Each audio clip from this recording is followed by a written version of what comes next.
Hello student, પ્રોબેબિલિટીમાં આપણે section C last લેક્ચરમાં આપણે ક્વેશ્ચન નંબર 12 અને ક્વેશ્ચન નંબર 13 આપણે ફાઇન્ડ કર્યો હતો. આજના લેક્ચરમાં આપણે ક્વેશ્ચન નંબર 14 ફાઇન્ડ કરવાનું છે. તો રકમ છે if the events A and B are independent. અહીંયા તમને બંને ઇવેન્ટ ઇન્ડિપેન્ડન્ટ છે એ આપેલું છે. And 3p of a is equal to 2p of b is equal to 0.12 છે. આનો મતલબ એવો કે 3p of a ની વેલ્યુ 0.12 થશે અને 2p of b ની વેલ્યુ પણ 0.12 થશે. Then find p of a intersection b. તમારે ફાઇન્ડ શું કરવાનું છે? a ઇન્ટરસેક્શન b ની પ્રોબેબિલિટી ફાઇન્ડ કરવાની છે. તો આપણે આન્સરની શરૂઆત કરીએ. તો ફર્સ્ટ ઓફ ઓલ આપણે શું કરશું? 3p of a is equal to 2p of b is equal to 0.12 જે આપેલું છે. હવે બેને આપણે અલગ કરશું. તો 3p of a is equal to 0.12. એમાં p of a ને તમે કોમન કાઢો એટલે 3 ક્યાં જશે? ડિવાઇડેશનમાં. 0.12 divide by 3 is equal to 0.4. આ p of a ની value. Second, 2p of b is equal to 0.12. એમાં p of b ને તમે કોમન કરશો એટલે 2 નીચે જશે. એટલે 0.12 divide by 2 is equal to 0.6. a અને b ની વેલ્યુ મળી ગઈ. હવે તમારે ફાઇન્ડ શું કરવાનું છે? a intersection b. તો અહીંયા તમને ચોખ્ખી સૂચના આપેલી છે કે એ અને બી છે ઇન્ડિપેન્ડન્ટ છે. ઇન્ડિપેન્ડન્ટ હોય એટલે કયો નિયમ આવશે? મલ્ટીપ્લાયનો રૂલ્સ આવશે. બરાબર. તો હવે આપણે એ ઇન્ટરસેક્શન બી નો મલ્ટીપ્લાયનો રૂલ શું છે? P of A intersection B is equal to P of A into P of B. P of એની વેલ્યુ છે 0.4 ઇન્ટુ પી ઓફ બીની વેલ્યુ છે 0.6. બેનો મલ્ટીપ્લાય કરશું એટલે આન્સર આવશે 0.24. આપણો ફાઇનલ આન્સર. તો અહીંયા આપણે ક્વેશ્ચન નંબર 14 ફિનિશ કર્યો. નેક્સ્ટ આવશે ક્વેશ્ચન નંબર 15.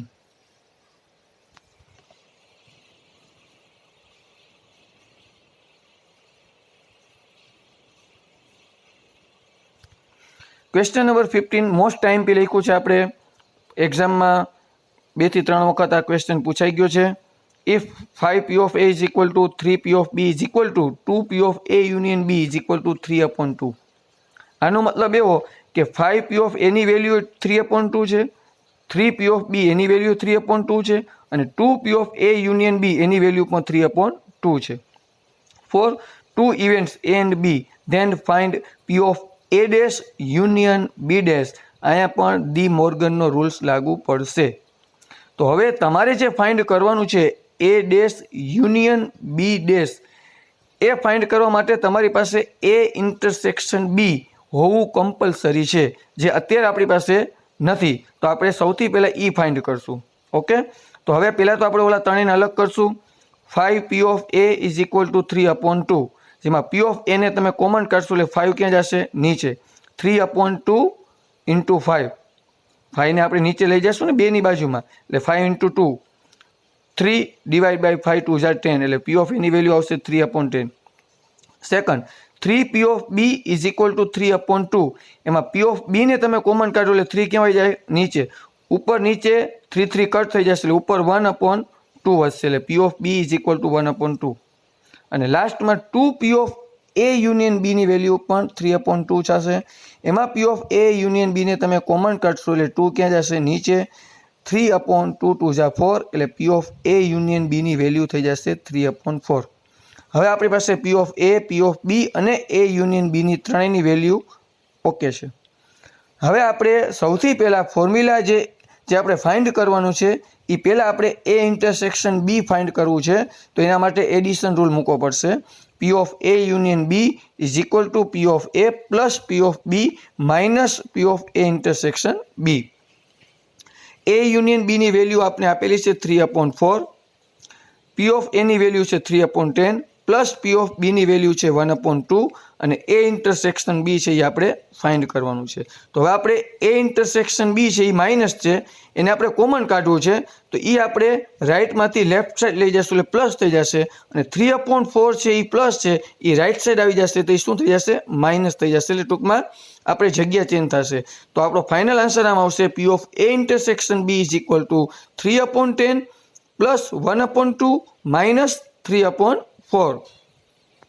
હવે આપણે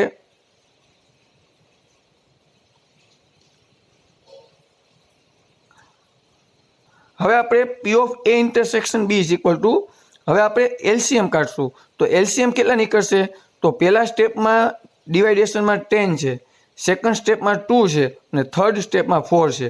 તો ત્રણેયના ટેબલમાં આવી જતું હોય એવું એલસીએમ કેટલું થશે? તો કે 20.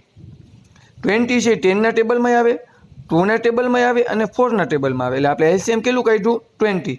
તો ફર્સ્ટ સ્ટેપમાં નીચે 10 છે તો કેટલા ઘટે? 2. તો 2 3 જા 6 પ્લસ સેકન્ડ સ્ટેપમાં નીચે કેટલા છે? 2 તો કેટલા ઘટે? 10. 10 1 જા 10 માઇનસ થર્ડ સ્ટેપમાં 4 છે તો કેટલા ઘટે? 5. 5 3 જા 15. હવે આપણે આનું સાદુરૂપ આપશું. 6 પ્લસ 10 16. 16 માઇનસ 15 કરશું એટલે આન્સર આવશે 1. 1/20. આ કોનો આન્સર આવ્યો? એ ઇન્ટરસેક્શન બી નો. ને હવે તમારે જે ફાઇન્ડ કરવાનું છે P of A dash union B dash, De મોર્ગનનો રૂલ્સ, તો એની ફોર્મ્યુલા આવશે 1 minus P of A intersection B. 1 minus A intersection બીની વેલ્યુ આપણે હમણાં જ ફાઇન્ડ કરી 1/20. હવે આપણે એનું એલસીએમ નીકળશે 20 ક્રોસ મલ્ટીપ્લાય 20 1 જા 20 માઇનસ 1 1 જા 1. 20માંથી 1 તમે માઇનસ કરશો એટલે આપણો આન્સર આવશે 19/20. આ આપણો ફાઇનલ આન્સર. મોસ્ટ ટાઈમ પી પરીક્ષામાં એક્ઝામમાં વારંવાર આ ક્વેશ્ચન પૂછાય છે. ઓકે, આઈ હોપ કે દરેક સ્ટુડન્ટને આ બંને ક્વેશ્ચન સમજાઈ ગયા હશે. તેમ છતાંય જો કોઈ પણ ક્વેરી હોય, ન સમજાણું હોય તો મને કમેન્ટમાં મેસેજ કરી શકો છો. બરાબર છે. Good bye, have a nice day. Thank you very much.